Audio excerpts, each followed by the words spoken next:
Danby is a senior in high school, completely hopeless when it comes to studying. Her worst subject is math, and she often falls asleep in class. One day, the teacher calls her to the board to solve a problem, but as usual, she has no idea where to start. The teacher loses his temper and scolds her in front of everyone. After all, tomorrow is the college entrance exam. Although Danby doesn't like studying, she has a deep passion for music. With just a few seconds of melody, she can name exactly which singer is performing. Her mom sighs, "If you solve math problems with that ability, you'd already be a genius." With that, she switches the TV to her favorite historical drama channel, which only makes Danby more annoyed. Tired of her mom's nagging, she heads out with her best friend for a food break to chill.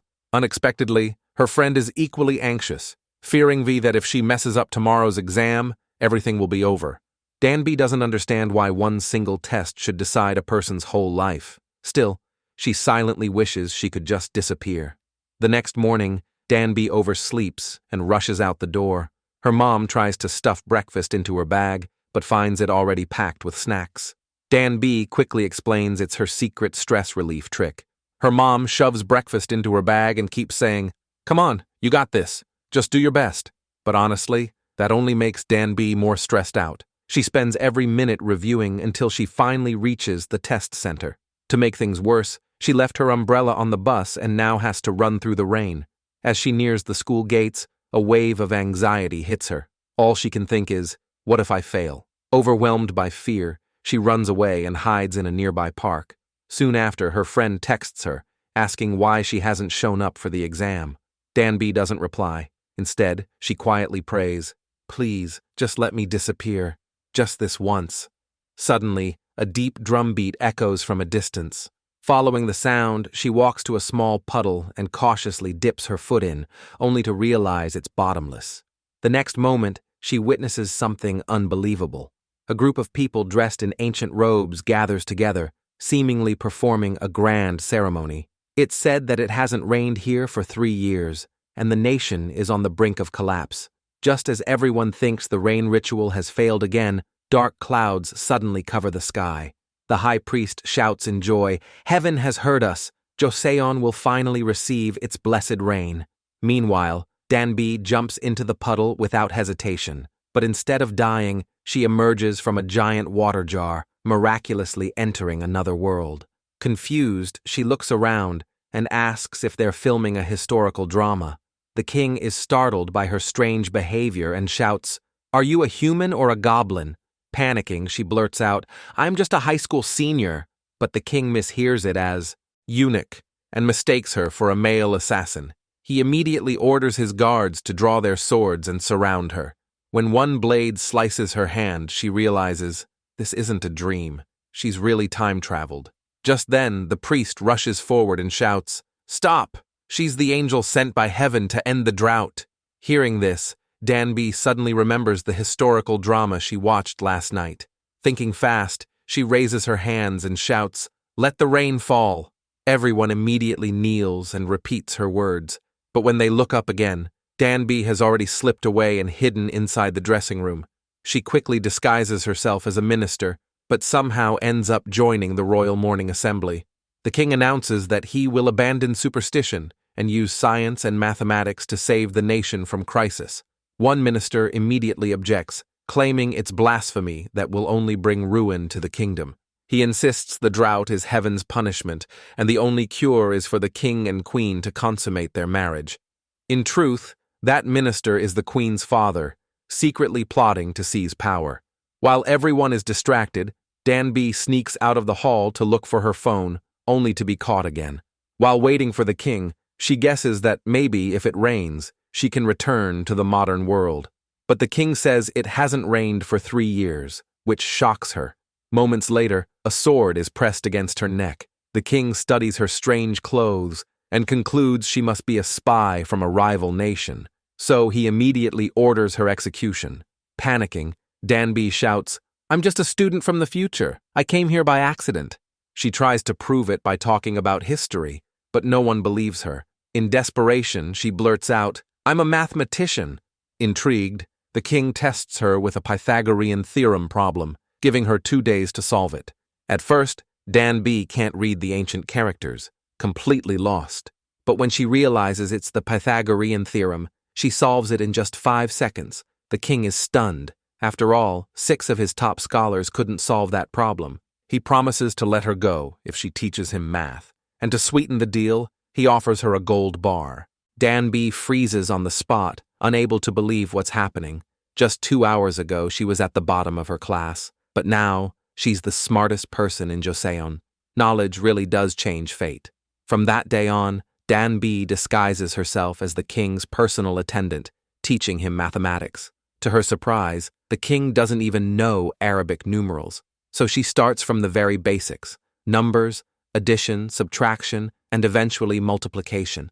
Whether he's walking in the garden or attending royal meetings, the king studies math with enthusiasm.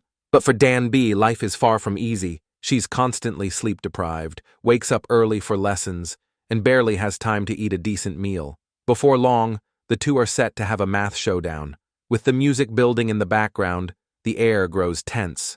Soon, the king answers incorrectly, and without hesitation, Danby taps him on the forehead as punishment. The servants rush in, ready to kill the insolent girl, but the king stops them. His competitive spirit is fully ignited. In the next round, he catches her making a mistake and jokingly threatens to chop off the hand that touched him. Just then, the queen arrives. They hurriedly hide all the math papers and pretend to be practicing music. At lunch, the king notices Danby is starving and invites her to eat with him, but she finds palace food tasteless and takes him to the kitchen to cook spicy rice cakes with the ingredients in her bag. At first, the king looks down on commoners' food, but after one bite, his eyes widen in shock. Danby, worried he can't handle the spice, hands him a cup of water. He stubbornly insists it's not spicy at all, just hot. But the next day his stomach's going wild, and he convinces he's been hexed. Danby patiently explains that it's just indigestion, not magic. Noticing his confused expression, she starts explaining what the intestines are, what the stomach does, and even what the heart is. She asks him to place his hand on his chest and feel his heartbeat, but he shakes his head, saying he feels nothing. Smiling, Danby says, "You'll feel it when you meet the one you love." Impressed by her vast knowledge, the king praises her as more useful than expected. He then takes her to the royal clinic and asks her to explain human anatomy and physiology to the royal physicians. Not only that, he also learns from her about crop cultivation. Under Danby's guidance, the outlines of both medicine and agriculture in Joseon begin to evolve and improve. The king is overjoyed and immediately rewards everyone with a precious orange. He casually picks one up and gives it to Danby, but to his shock, she eats it on the spot. Furious, the king scolds her for not valuing his gift. Such a precious fruit should be offered for at least 3 days. Danby just laughs and says, "It's just an orange. Don't take it so seriously." As punishment, the king brings her to the court and orders her to pick up the ball without rest. Danby grumbles, "Soccer at night? What is this?" The king complains that precious orange. "You didn't even let me have a bite." She teases him for being stingy, then sticks her tongue out at him. And so, the two laugh and play around on the court, and for the first time in his life, the king feels truly light-hearted and happy. Later that night, he offers to walk her home, then returns to his chamber to dress up carefully. While waiting, Danby draws her happiness on an orange. Just then, the king suddenly feels his heart racing. Remembering what Danby once said, he mistakenly thinks he's fallen for a eunuch. So instead of meeting her, he sends the musician to escort her home. The next day, the queen, eager to win the king's affection, orders her maid to secretly mix a magical love powder into his meal. But feeling guilty for standing Danby up, the king gives all his dishes to her instead. Even so, Danby's mood remains low, but in reality the king has been watching her from afar the night before, unsure how to face his feelings. That night, thinking everything is set, the queen enters the king's chamber and takes off her clothes. Yet again, the king rejects her and even helps her put her clothes back on. Just then, a flushed Danby stumbles out, half-dazed, and collapses straight into the king's arms. Seeing this, the queen mistakenly thinks the king is gay and storms off in anger. Soon the powder takes effect, and Danby openly confesses her feelings for the king. The king can no longer suppress his emotions and slowly leans in for a kiss, but at the last second he stops himself and mutters, "I must be out of my mind." When Danby wakes up, she's shocked to find herself in the king's arms. He doesn't punish her. Instead, he offers again to take her home. On the way, he tells her that if she's willing to serve the royal court, he'll grant her a high position and even a royal horse. But Danby declines, explaining, "Once it rains, I'll return to my world." The king thanks her, saying, "I can breathe now because of you. So from now on, don't treat me as the king. We're equals, friends." Happily, Danby gives him the orange with the smiley face as a gift to her new friend. But the next day, disaster strikes. The ministers accuse Danby of disrespecting the queen and prepare to punish her harshly. The king intervenes just in time, explaining that this young scholar possesses invaluable knowledge. As the situation reaches a deadlock, the ministers propose testing Danby's abilities. If she can design a device that tells time without relying on the sun within 2 weeks, she'll be pardoned. After the meeting, even the king's most trusted minister urges him to abandon Danby, insisting that such a task is impossible. Unbeknownst to them, Danby overhears their conversation and leaves heartbroken. To survive, she asks the king's court musician to help her craft a water clock and spends days and nights studying and calculating. Meanwhile, the king feels unbearably lonely without her. Staring at the orange with the smiley face, he can no longer hold back his longing and goes to visit her himself. A flashback shows him telling the minister confidently, "I believe that Danby can do it." Soon after, Danby wakes up and notices a smiley face drawn on her paper. She knows it's the king's way of encouraging her, so she pulls herself together and continues her research. Eventually, she succeeds in completing the calculation, but without warning, rain begins to pour from the sky. Danby carefully tests the puddle in front of the door, and sure enough, it really leads back to the modern world. Yet instead of joy, she feels a deep reluctance to leave. At the same time, the king remembers her words, "When it rains, I'll return to my world." Ignoring all royal decorum, he runs through the storm to her place, only to find her standing in front of the water clock, crying. It's clear that her invention has failed. The king takes her hand and places it over his heart, saying, "I've tried so hard to forget you, but I failed too." Then he pulls her into his arms, grateful that she hasn't left. After calming down, the king tells her, "You must take the boat and escape now." But Danby refuses. She's always been running from things, but this time she wants to see it through. Just then, the musician shows up and takes her to a quiet forest. Unexpectedly, he suddenly points his sword at her neck. Turns out, he's actually a spy sent by the minister to kill this mysterious scholar. But he can't do it. He believes Danby really came from the future. He's even known she was a girl all along, but as a decent man, he's kept it secret the whole time. Danby explains she never meant to deceive him. It's just that the job was meant for a boy, and she had no choice. Meanwhile, the minister urges the king to destroy everything Danby has taught, fearing it threatens his rule. But the king refuses and rushes out of the palace to find her. The queen senses something wrong, sneaks into the king's chamber, and finds the orange with the smiley face. Remembering the intimate moments between the king and Danby, she suddenly realizes that Danby is actually a girl. Back in the forest, assassins show up to kill Danby. The musician urges her to run first, and she hands him a small utility knife for protection. Thanks to that weapon, he narrowly escapes death. Elsewhere, Danby struggles to control the panicked horse. Suddenly, she remembers the Gangnam-style horse dance and, using its rhythm, manages to tame the horse. At a fork in the road, she doesn't know which way to go, until she recalls the king once saying that in Joseon, the sun is the measure of time. So she opens her phone, uses the compass and the sun's position, and finally makes her way toward the sea. At the same time, the queen learns that the musician has fled with Danby and sets out on foot to find them. To move faster, she throws away her heavy headpiece, her heels bleeding from the long journey. Only when she sees the musician safe does she finally breathe a sigh of relief. It turns out they grew up together as childhood friends, and she only married the king because her father forced her to. Now, she finally faces her true feelings. At the shore, Danby watches the beautiful sunset. Just then, the king rides up. He kisses her deeply, then pulls her tightly into his arms. That night, Danby reveals how she traveled from the future. To prove it, she shows him a star map on her phone, but the battery quickly dies. They look up at the vast night sky, and Danby says sadly, "In the future, you can barely see any stars." The king comforts her, saying, "If you stop and look closely, you'll see all of them. They've always been there, never gone." After a brief silence, the king writes "love" on her hand, and Danby replies with chocolates that says "love" too. He says he wants to create a new, simpler writing system, one that even commoners can learn, not just nobles. Suddenly, Danby remembers something. She pulls a bill from her pocket and realizes the face printed on it is his. Excited, she blurts out, "You will definitely make it."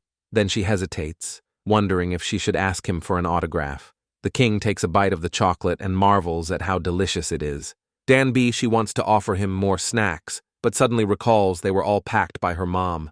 Tears well up in her eyes, and the king quickly asks what's wrong. She explains softly that these were her favorite childhood snacks. Feeling guilty, the king clumsily presses his lips to hers, as if to share the sweetness with her.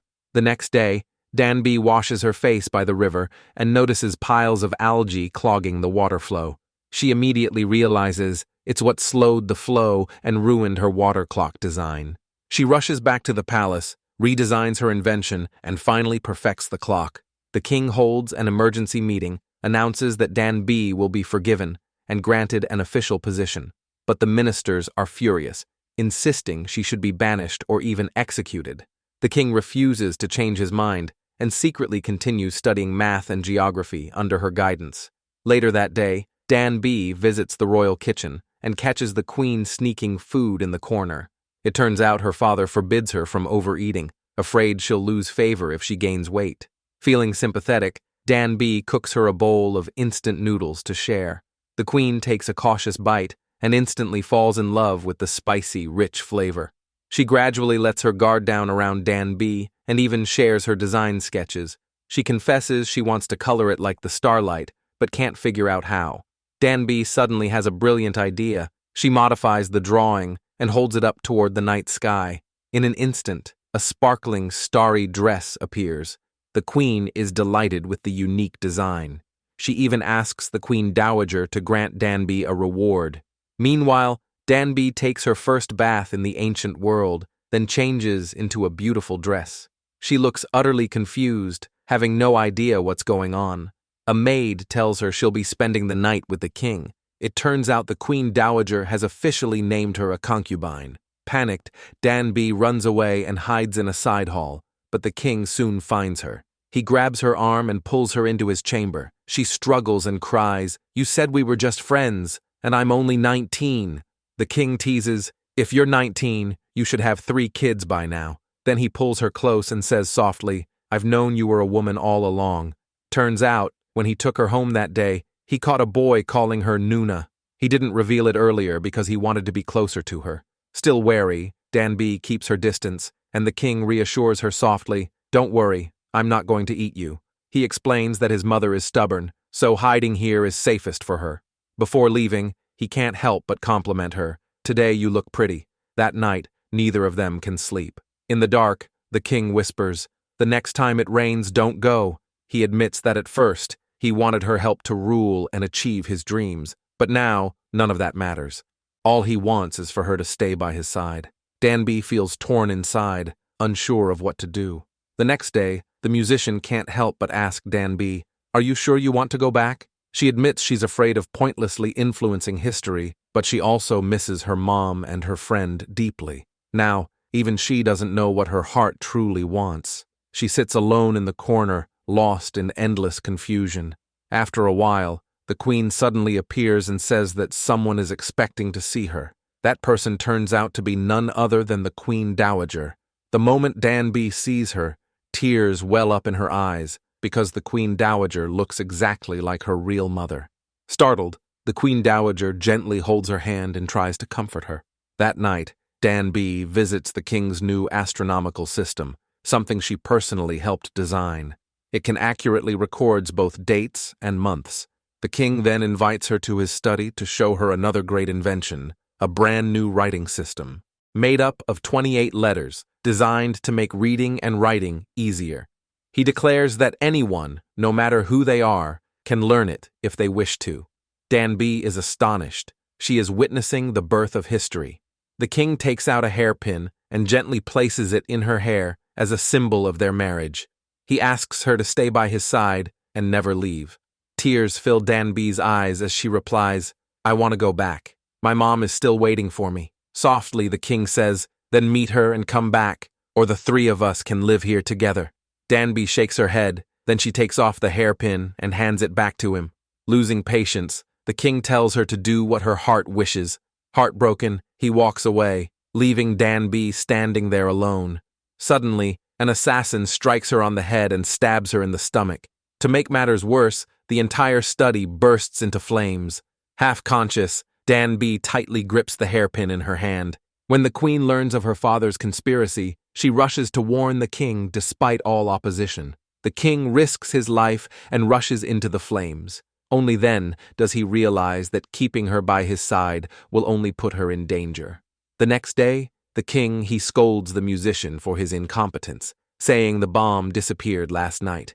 He suddenly grabs the minister's hand and shouts, "Did no one tell you how to clean yourself after dealing with the bomb?" Then he turns to Danby and asks, "It was this man's voice you heard, correct?"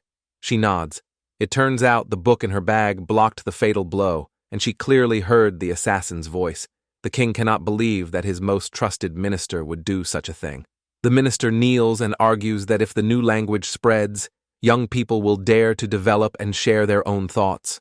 A scary world without any discipline will come and the world will turn upside down. But no matter how they try to stop him, the king insists on giving the writing system to the people. He says he will never abandon today's mission out of fear for an uncertain future. Realizing their mistake, the ministers all drop to their knees, begging His Majesty to execute them.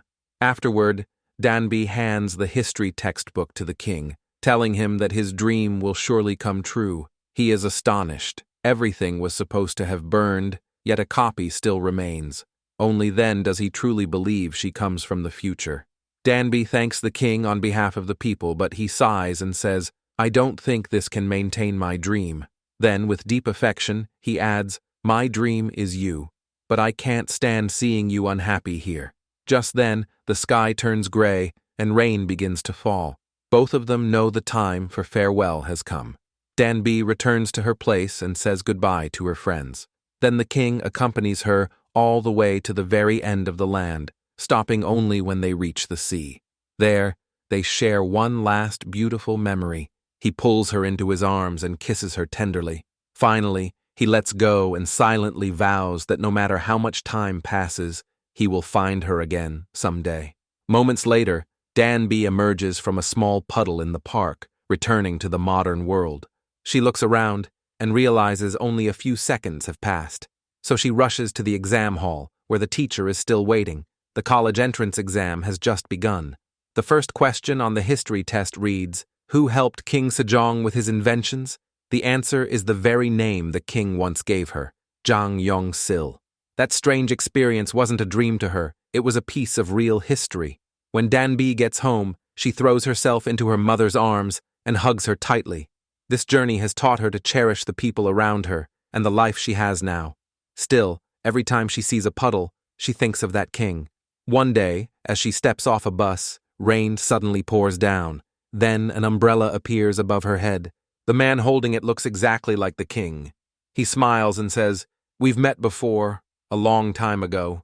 It turns out that on the day of the exam, he had fallen for Danby at first sight, and by coincidence, he was the one who picked up the umbrella she left behind. And so, their love story begins again, this time in the modern world.